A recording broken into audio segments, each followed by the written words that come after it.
Hola, este es un vídeo para los opositores.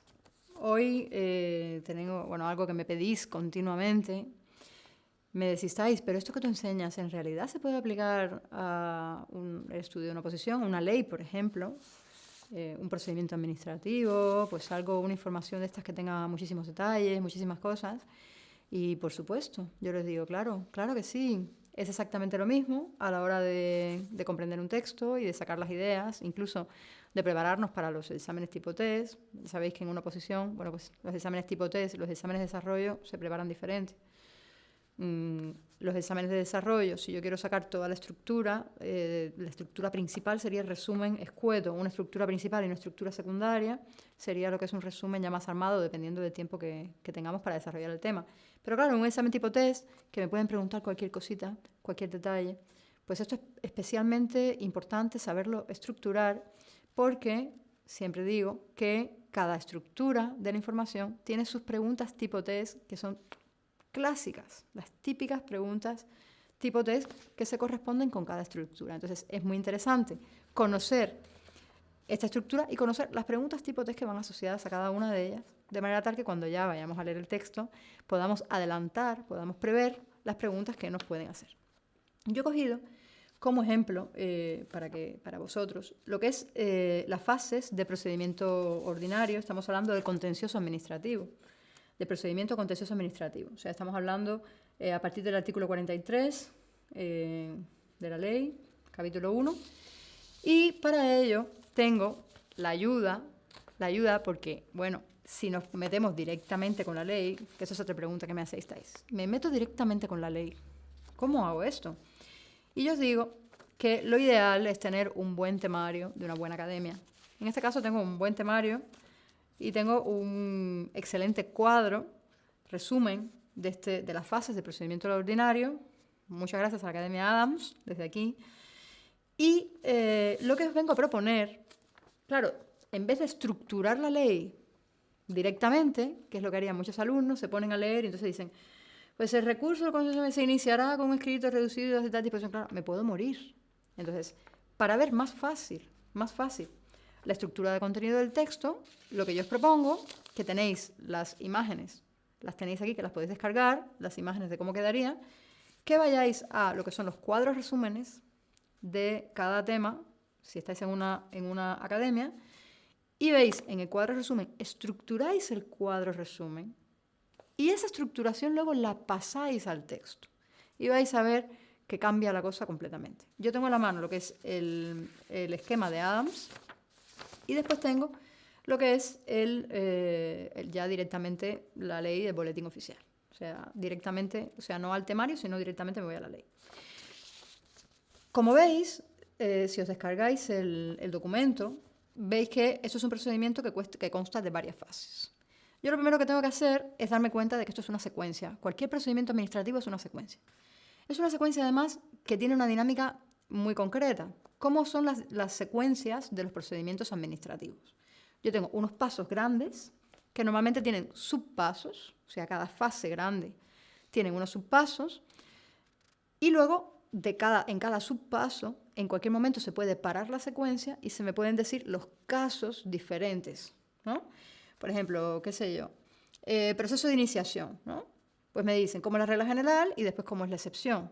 ¿Ven? Son casos. La regla general va por un lado, se hace por un lado, pero la excepción, que es la demanda, va por otro.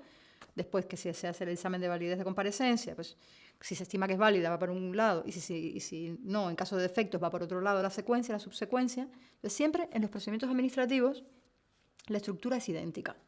Unos pasos grandes y después unos subpasos que en cualquier momento salen casos. En el caso de que el solicitante sea en el caso de que el solicitante, ¿veis? Y a partir de ahí ya la secuencia se subdivide. Entonces, ¿yo qué hago o qué sugiero a mis alumnos? Bueno, lo que sugiero es, como veis en el texto de muestra, que estructuréis primero el esquema. Porque si no, es como si fuera un mapa de carreteras. Un mapa de carreteras para no perdernos en la ley.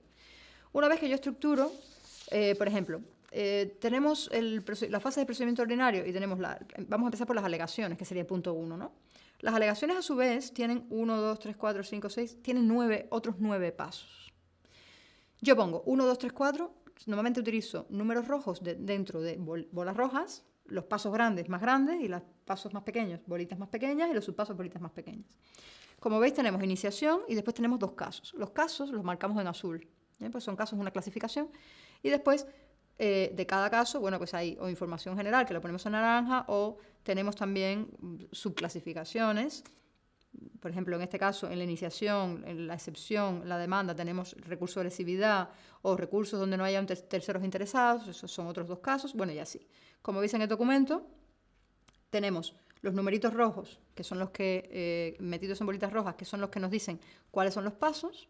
Y después tenemos las flechitas azules, las rayitas azules, que nos dan los casos. Y luego tenemos otro elemento, que son las dobles flechas rojas. Las dobles flechas rojas son de causa-consecuencia.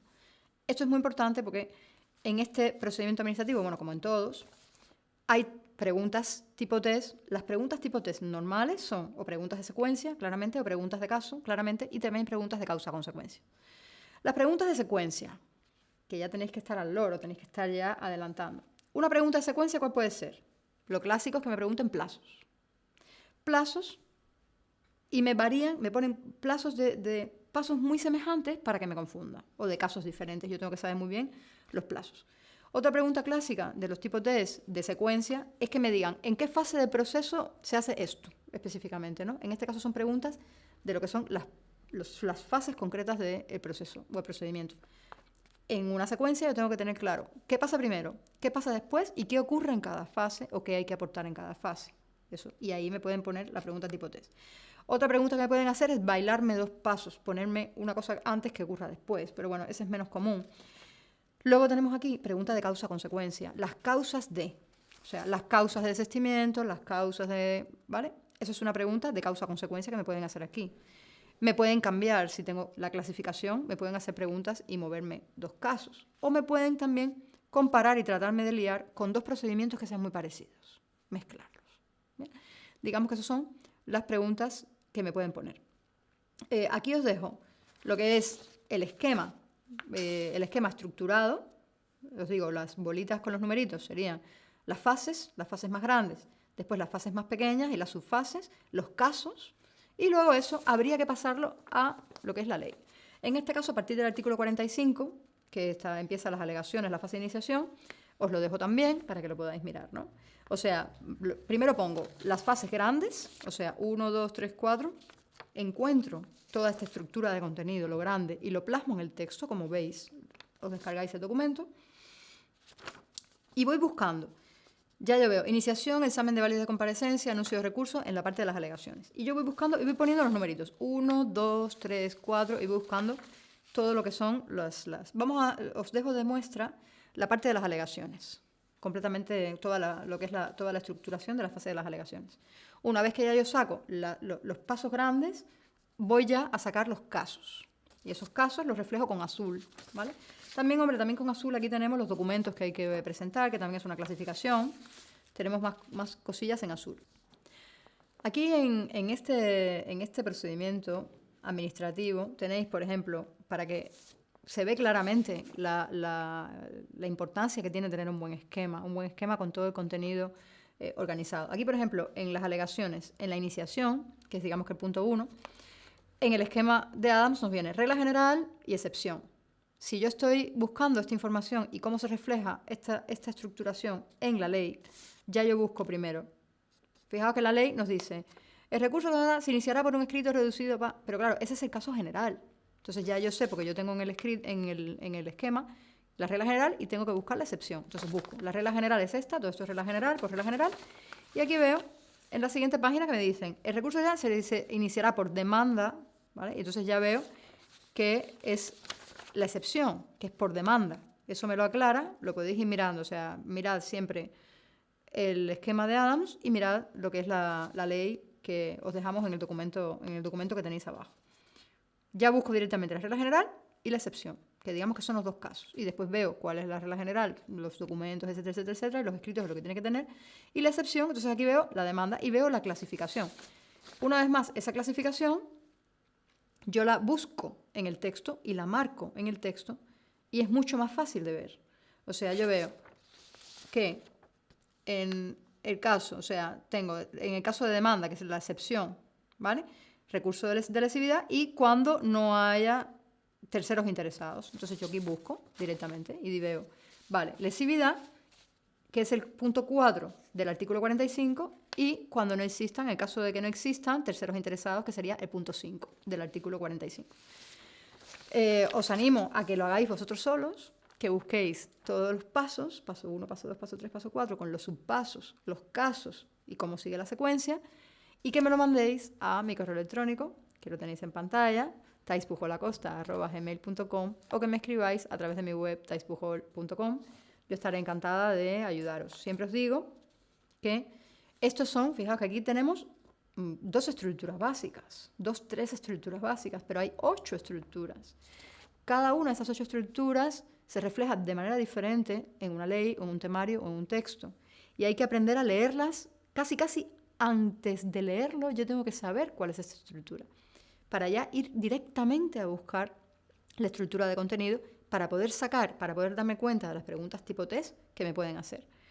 Por supuesto, tengo que saber sacar bien la información para que no se me escape ninguna pregunta, y luego también tengo que saber qué sistema de organización de la información me va bien, porque hay muchos sistemas de organización de la información que se adaptan a cada alumno, y de esos sistemas de organización de la información, cuál es el que retengo más a largo plazo para poder organizar toda esta información, como yo digo siempre, atornillarla bien en mi memoria y memorizarla a largo plazo. Digamos que es el primer paso, porque si no saco bien las ideas, ¿cómo puedo pretender memorizarlas a largo plazo? El primer paso es sacar bien las ideas. Bueno, espero que el vídeo os haya servido. Si queréis mi ayuda, para cualquier comentario me escribís y estoy a vuestra disposición.